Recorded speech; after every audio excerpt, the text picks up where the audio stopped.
Good morning, student. We have started our first chapter, The Summer of the Beautiful White Horse, and we came to know about our two characters, Arm and Murad.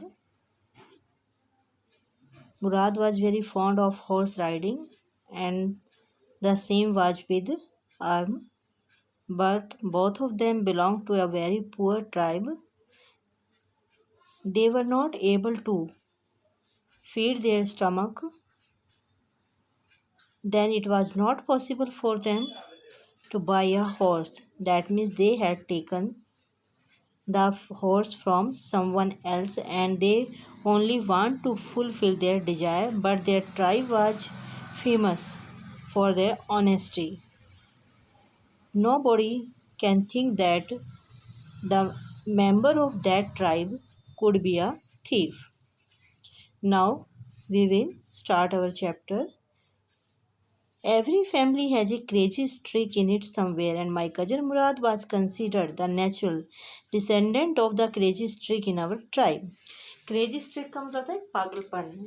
Streak का मतलब ऐसे proper तो होता है एक line, लकीर जिसे हम बोलते हैं। तो यहाँ पर क्या क्या कहना का चाह रहा है वो कि हर परिवार के अंदर कहीं ना कहीं कुछ ना कुछ पागलपन होता है, और जो मेरा कजन मुराद था उसे हमारे कबीले में इस पागलपन का एक प्राकृतिक वंशज माना जाता था। यानी कि ये माना जाता था कि उसे हेरिडिटरी ये गुण मिला हुआ है, उसके अंदर ये करेक्टरिस्टिक जनरेशन टू जनरेशन जैसे पास होती है, तो इसी तरीके से उसे भी अपनी जनरेशन से मिली है।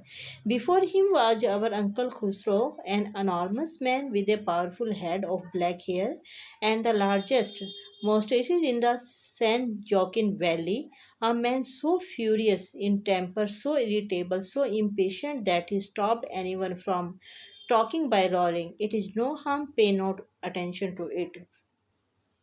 इससे पहले हमारे ही कबीले के जो अंकल खुसरो थे, उन्हें क्रेजी स्ट्रिक में माना जाता था। वो एक अनॉर्मस यानी कि एक बड़ा सा एक मतलब large person with his personality, एक बड़े से इंसान थे जिनका सिर बहुत बड़ा था, जिसके काले बाल थे और उनकी बहुत बड़ी बड़ी मूछें थी। ऐसे माना जाता था कि जो कैलिफोर्निया की जो सैन जॉकलिन वैली, जब एक इंटीरियर वैली मानी जाती है कि उसमें अगर कंपेयर किया जाए तो शायद उनकी जो मोस्टेसिस थी वो सबसे ज़्यादा बड़ी थी। वो अपने गुस्से में इतने ज़्यादा फ्यूरियस हो जाते थे, इतने ज़्यादा चिड़चिड़े हो जाते थे कि वो किसी को भी बात करने से रोक देते थे, सिर्फ ये कहकर कि इसमें कोई नुकसान नहीं है, इसकी तरफ ध्यान मत दो। दैट मीन्स कि ये उनकी एक कॉमन जो सेंटेंस था वो ये था, जब उन्हें कोई कुछ कहने की कोशिश करता था तो वो उसे रोक देते थे और कहते थे कि कोई नुकसान नहीं है, इसकी तरफ ध्यान ही मत दो। That was all, no matter what anybody happen to be talking about. इन्हें कोई फ़र्क नहीं पड़ता था कि कोई क्या कहना चाहता है। Once it was his own son अर्क running 8 blocks to the barber shops where his father was having his mustaches trimmed to tell him their house was on fire. एक बार तो ऐसा हुआ कि उसका उनका अपना बेटा आर्क जो है वो 8 ब्लॉक की दूरी को तय करके, डिस्टेंस को तय करके जब नाई की दुकान पर आए, जहाँ पर उनके फादर यानी कि अंकल खुसरो जो है अपनी मूछों को ट्रिम करवा रहे थे, उसे ये बताने के लिए कि उनके घर में आग लग गई है। This man Khusro set up in the chair, ये आदमी यानी कि अंकल खुसरो जो थे कुर्सी पर बैठ गए, एंड रॉयड और चिल्लाए, "it is no harm, pay no attention to it", कि कोई नुकसान नहीं है, ध्यान ही मत दो। The barber said, "but the boy says your house is on fire", लेकिन नाई तो ने कहा तुम्हारा बेटा कह रहा है तुम्हारे घर में आग लग गई है। So Khusro roared enough, "it is no harm I say", मैं कह रहा हूँ ना कि कोई नुकसान नहीं है। That means he didn't want to heed any attention about the person that for which thing he was talking. He only know the sentence and he can stop anybody from talking. My cousin Murad was consider the natural descendant of this man. मेरा जो cousin मुराद था उसे भी इसी आदमी का मतलब hereditary में इसी आदमी का वंशज माना जाता था। आल्दो मुराद फादर वाज जोराब, मुराद के फादर का नाम जोराब था। वो was practical and nothing else, जिन्हें कुछ नहीं आता था, बहुत ज़्यादा प्रैक्टिकल थे, यानी कि दुनियादारी की बातों से कुछ ज़्यादा ही वाकिफ़ रहते थे।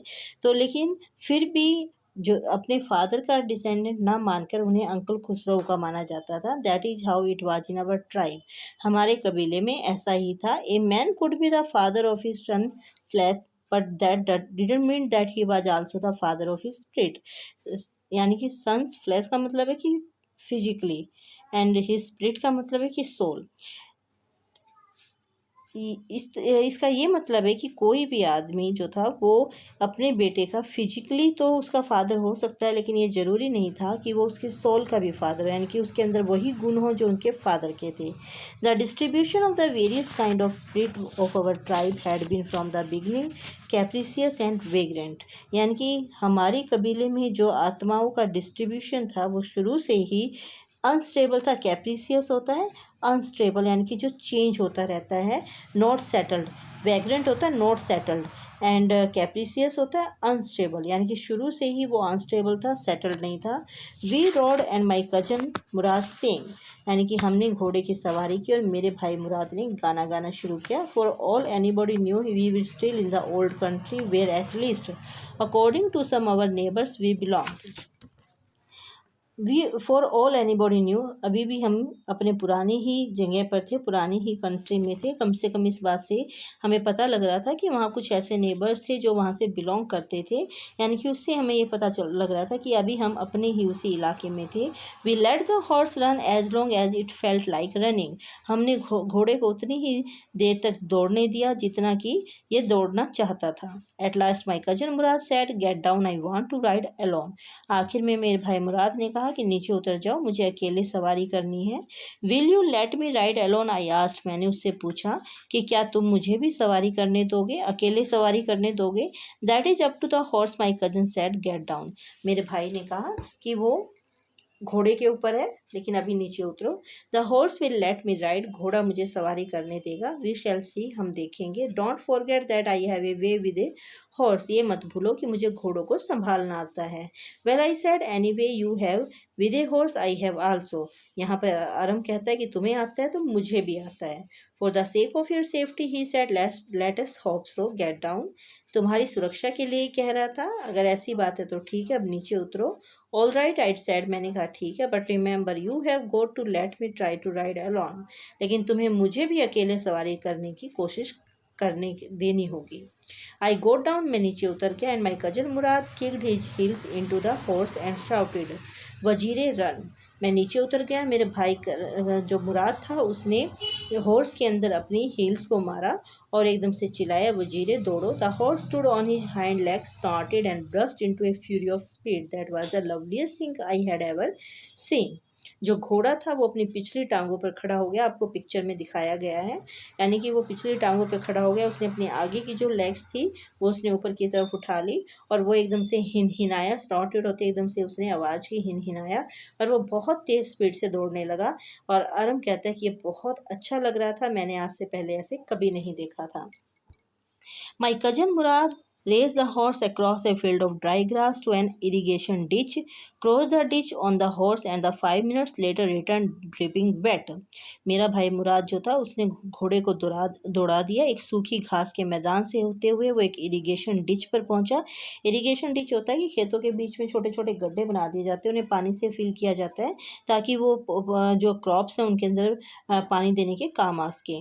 उसने उस डिच को क्रॉस किया, घोड़े के ऊपर बैठ कर उस डिच को क्रॉस किया और 5 मिनट के बाद वो गीला वापस आ गया, क्योंकि वहाँ से जो पानी था वो फ्लो कर रहा था, उसकी वजह से जो था वो गीला हो गया था और 5 मिनट बाद वो वापस आ गया। The sun was coming up, सूरज ऊपर की तरफ आ रहा था। Now it is my turn to ride I said, अब मेरी सवारी करने की बारी है। दैट मीन्स कि जब वो सुबह राइडिंग के लिए निकले थे उस टाइम बहुत अर्ली इन द मॉर्निंग था, अब जो था दिन निकलना शुरू हो चुका था, इसीलिए वो कह रहा है कि sun was coming up. My cousin Murad got off the horse, मेरा भाई मुराद घोड़े से उतर गया। राइड सवारी, he said. I live to the back of the horse, मैं घोड़े की पीठ पर बैठ गया। For a moment knew the most awful fear imaginable, और एकदम से बहुत भयानक कल्पना वाला डर मेरे अंदर आया। द हॉर्स डिडंट मूव, घोड़ा नहीं हिला। किक इनटू हिज मसल्स, माई कजन मुराद सेड, मेरे भाई मुराद ने कहा कि इसकी मसल्स पर मारो। What are you waiting for, तुम किस बात का इंतजार कर रहे हो। We have got to take him back before everybody in the world is up and about, हमें इसे वापस भी लेकर जाना इससे पहले कि इस दुनिया के अंदर हर कोई उठ जाए और इसके बारे में जान जाए। I kicked into the muscles of the horse, मैंने हॉर्स की मसल्स पर में मारा। Once again it reared and snorted, दोबारा से एकदम से ये अपने पैरों पर, पिछली पैरों पर खड़ा हुआ और हिनहिनाने लगा। Then it began to run, तब इसने दौड़ना शुरू कर दिया। I did not know what to do, मैं नहीं जानता था कि क्या करना है।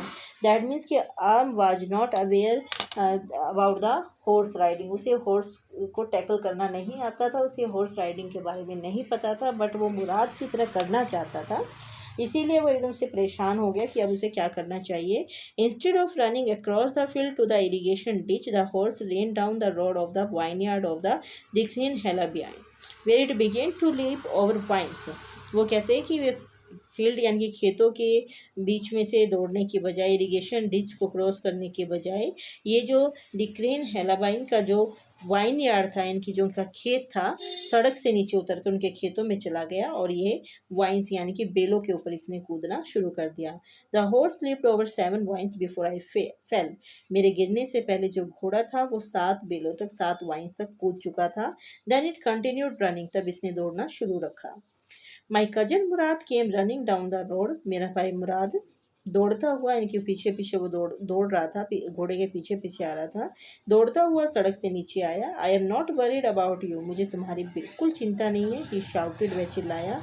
We have got to get that horse, हमें उस घोड़े को ढूंढना होगा। You go this way and I will go this way, तुम इस तरफ जाओ, मैं इस तरफ जाता हूँ। If you come upon him be kindly, I will be near, कि अगर तुम्हें वो मिल जाता है तो प्लीज़ ध्यान रखना, मैं पास में ही हूँ। I continue down the road and my cousin Murad went across the field towards the irrigation ditch, मैं उस सड़क के साथ यानी कि सड़क से नीचे वहीं उसे ढूंढता रहा। मेरा भाई मुराद जो था वो फील्ड को पार करके इरीगेशन डिच के मतलब इरीगेशन डिच तक उसे ढूंढने गया। It took him half an hour to find the horse, उसे घोड़ा ढूंढने में आधा घंटा लग गया। एंड ब्रिंग हिम बैक, और उसे वापस लाने में, यानी कि घोड़ा ढूंढने में और उसे वापस लाने में उसे आधा घंटा लगा। ऑल राइट ही सेड, उसने कहा ठीक है, jump on, the whole world is awake now, कि जल्दी करो क्योंकि पूरी दुनिया उठ चुकी है। वट विल वी डू, हम क्या करेंगे। ही सेड वी विल इधर टेक हिम बैक और hide him until tomorrow morning, या तो हम उसे वापस ले जाएंगे या हम कल सुबह तक उसे छिपा देंगे। ही डिडंट साउंड वरीड, उसकी आवाज़ में चिंता नहीं थी। And I knew he would hide him not take him back, मैं जानता था कि वो उसे छिपा देगा, वापस नहीं देगा, यानी कि वो इसके ऑनर को इसे वापस नहीं करेगा, यानी कि वो उसे छिपाने की ही कोशिश करेगा। Not for a while at any rate, बिल्कुल भी नहीं, किसी भी कीमत पर नहीं। Where will we hide him, हम उसे कहाँ छिपाएंगे। आई नो ए प्लेस, मैं एक जगह जानता हूँ। How long ago did you steal this horse, I said, अरब ने मुराद से पूछा कि तुमने इस घोड़े को कितने दिन पहले, कितने समय पहले चुराया था। It suddenly dawned on me that he had been taking these early morning rides from some times and had come for me this morning only because he knew how much I longed to ride. एकदम से ये मुझे महसूस हुआ, यानी कि मेरे दिमाग में आया कि वो कई सुबह से इस घोड़े की सवारी कर रहा होगा और शायद आज सुबह वो मेरे पास इसलिए आया होगा क्योंकि वो जानता था कि मुझे घोड़े की सवारी कितनी पसंद है। Who said anything about stealing a horse, he said, उसने कहा कि कौन कह रहा है कि मैंने घोड़ा चुराया है। Any how I said, how long ago did you begin riding every morning, फिर मैंने कहा कि ठीक है, तुम ये बताओ तुमने कब से, यानी कौन सी सुबह से इस घुड़सवारी करनी शुरू की थी। तो दैट मीन्स कि Aram was changing his words. First he asked Murad that when did he steal that horse, but when Murad was angry at his words, then he changed his language and he asked again Murad that when did he start horse riding, कि उसने horse riding कब से शुरू की थी। वो ये जानना चाहता था क्योंकि उसे लग रहा था कि ये मुराद का आजकल का काम नहीं होगा, वो कुछ समय से इस काम को कर रहा होगा। So the students read the chapter carefully. Tomorrow we will complete this chapter. Thank you. Have a nice day.